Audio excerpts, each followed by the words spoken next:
João Onofre's exhibition adopts many strategies that are familiar within his practice. There's certain things that he does better than almost any other artist that you can think of, addressing ideas of perception, addressing ideas of how things are materialized in the world, and ideas of how one concept, one material could be translated into another. And that really all comes together in the three major pieces that are in this exhibition. Barbary Falcon as an installation is the most extraordinary thing because you don't know where to stand. There's no one optimum position from where you can see all of the angles and trajectories of this extraordinary bird. It's about the motion of the bird, but it's about the perception, the bird's impossible perception.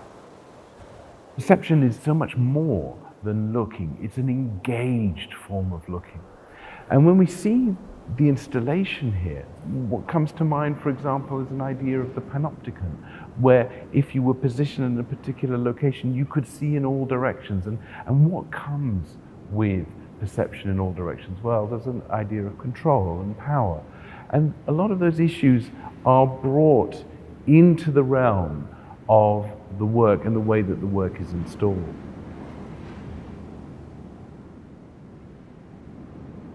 I think of João Onofre as one of those extraordinary, rigorous, conceptual artists, and yet he has this uncanny ability to turn an idea into a thing.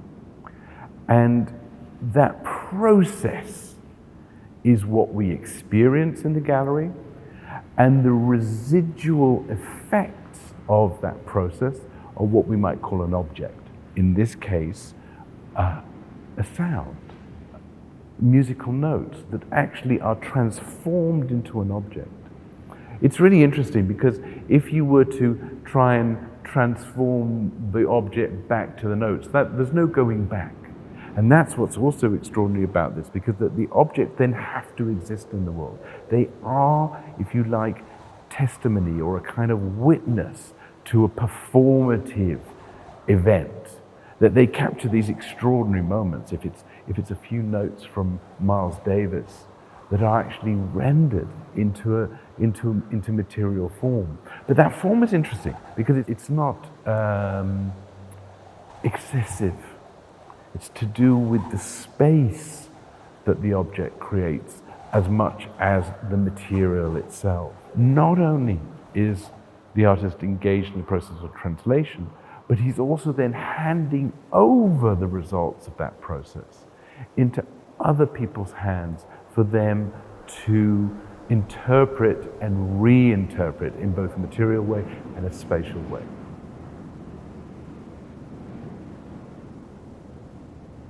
I always think that Onofre has a real sense of how we own and navigate cultural artifacts in our world. And I think in particular, the way that he handles the legacy of things as ephemeral, perhaps, as songs.